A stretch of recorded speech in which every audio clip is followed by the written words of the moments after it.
What is up, Nephilim? This is the Chig coming at you with another Diablo 3 video guide. Today I'm going to be talking about something I said I probably wouldn't talk about. I'm going to be talking about the best bounty build, in my opinion, in the entire game. I'll probably do a bounty build for each class after this, but I just got really frustrated with some of the stuff I was seeing, so I'm putting this out there. But before we get started, this is for the monk class, and go ahead and hit that like button, hit that subscribe button. Everything you do helps support the channel.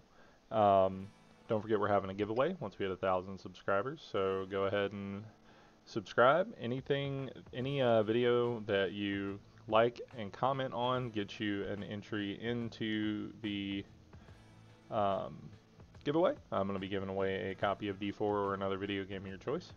Anyway, let's hop right into it. So this is an ENA-based build, and it just blasts bounties. It's obscenely good.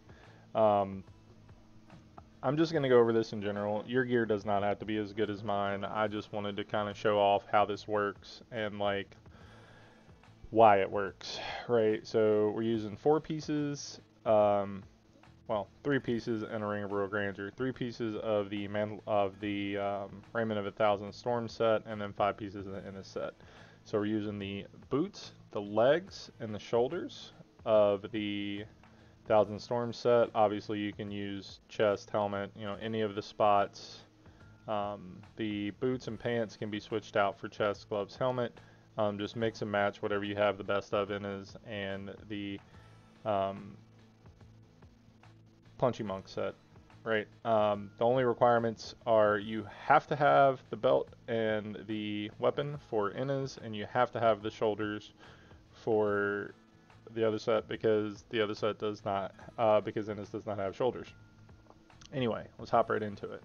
The 2 set of the 1,000 Storm set, Spirit Generators do increased damage, we don't care. The 4 set's what we're looking for. Dashing Strike spends 25 Spirit, but refunds a charge when it does.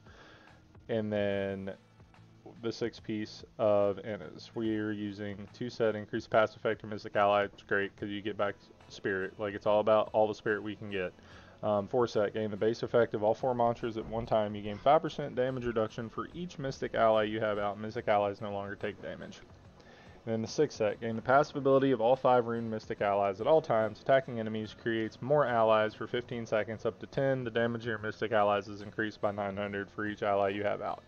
Literally, we're just going to be a tsunami. We're going to hit a couple of mobs, so we have 10 allies. We're going to pop Water Ally, and then all we're going to push is Dash until you don't see any waves anymore, and then you push Water Ally. The biggest thing of this is going to be when we come around to the skills, so we'll go over that in a second. We're using Squirt's Necklace. While not taking damage, damage is increased by up to 100%, and damage taken is reduced by increased by up to 50. You don't really get hit that much, so that's up most of the time. Using Bindings of the Lesser Gods, I don't need this. You may not need this. Once your DPS gets good enough, put on Warzeki and Arm Guards, you'll move even faster. Or Lacuni Prowlers would also be good for the increased attack speed, because increased attack speed makes you dash faster. Focus and Restraint. Whenever you hit with a resource generator or a resource spender, you deal increased damage. I basically only do half of this because I can't be bothered to punch doing bounties. And we're using the N as weapon. I just happen to have a primal one. You do not need a good weapon for this. This is literally obscene. Let's go over to the gems. Cooldown gem in the hat. Resistance gems in the gear. That's really all you need. Bane of the Powerful. Bane of the Trapped, and Enforcer. The only ones that actually matter, I would say, are probably Bane of the Trapped and Enforcer. You can throw a Boon of the Hoarder in there for a little bit of extra gold and a little bit of extra move speed. Couldn't hurt anything. Messerschmitt's Reaver, this is just giving us cooldown because we need to keep Epiphany up at all times. So we're going to be zooming through things so fast it's ridiculous, and this is just going to be, our cooldowns are going to be up all the time. It's going to be amazing. The Crudest Boots just make sure allies deal more damage. And they stay in their forms longer, and then the Ring of Royal Grandeur so we can have both sets active at all times. Way of the 100 Fist, I don't use this. It's there if I need it, I don't use it. Epiphany, you have to keep this up at all times. Insight, Insight gives you more resource, so you just want to have Epiphany up at all times. Dashing Strike, We're using this because it's giving us attack speed. We're using the fire rune because it gives us attack speed rather. You're spamming that. You're just gone. Gone, gone, gone. We're using Mystic Ally, Cold Ally because it's one that does the best AoE spread damage. This is the rune you always want for speed builds, always. So just keep it. Cyclone Strike, Implosion. If you need this, use it. I very rarely need it. And then Mantra of Healing, Circular Breathing, just because it's giving us back Spirit. We don't care. We have the mantra active to get the Spirit and to get all the mantras because of this. And it's just amazing. The Guardian's Path, because when using a two-handed weapon, all Spirit regenerated is increased by 15%. We are Spirit hungry. We are going to be spamming. Beacon of Etar, cooldowns by 20 just in case we do ever run out of Spirit. Seize the Initiative, attack speed by 30% for 4 seconds after hitting something that's above 75 HP. We're going to be one-shotting everything, so this is going to be up all the time. And then Near-Death Experience just in case you get one-tapped.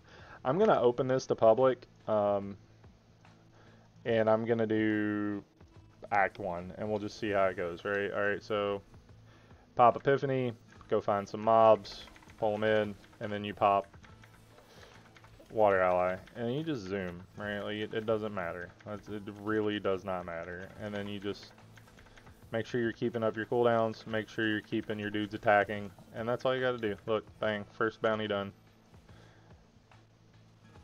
That's it. Hopefully somebody joins the game and it's not moot and I don't wind up having to do them all myself, but I'm just gonna show you the first act, so that's fine. Yeah, you literally, like, you just got to make sure you're paying attention to where you're zooming to. And then on bounties like this, you can literally just stand in the middle. Keep up your cooldowns, stand in the middle. That's literally all you got to do. And I'll do the boss bounty next, just to show you how fast you get to the bosses. It is literally obscene.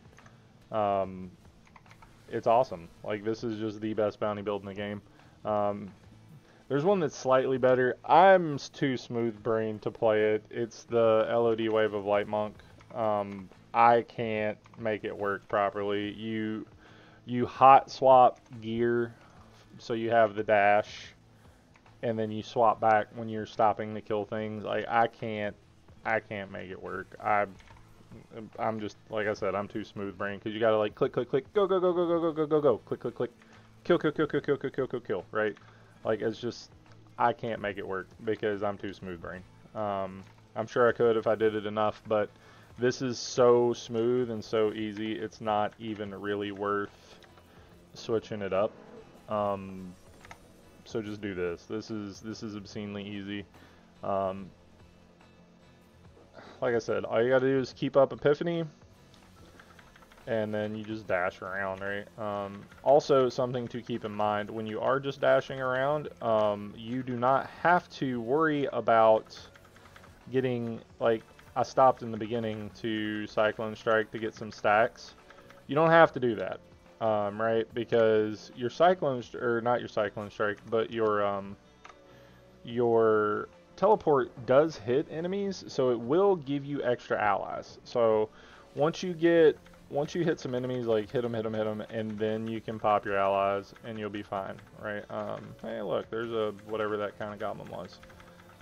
So on T16, I don't pick up legendaries unless they're primal, but you guys already know that by now.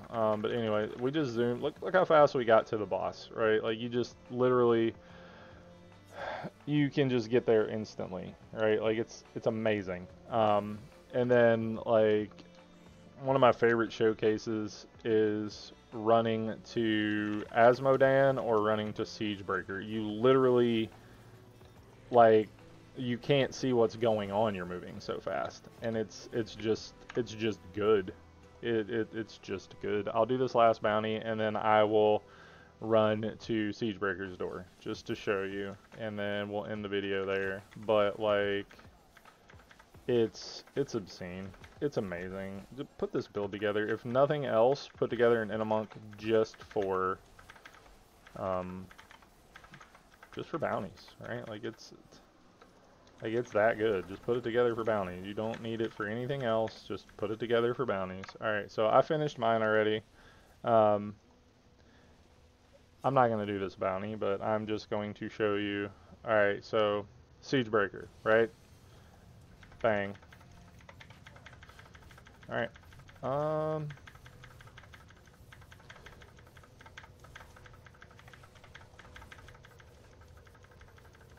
We're at the door already. Bam. That is one of the longest runs, like actual runs in the game. Um, we're already at the door, right? Like, you did it. Anyway, just wanted to showcase this build. Put this together for bounties. I'll put together other builds for the other classes for bounties, but check this one out, guys. It's really easy, really good, and brainless. Hit that like button, hit that subscribe button. Don't forget the giveaway, and get those legendaries.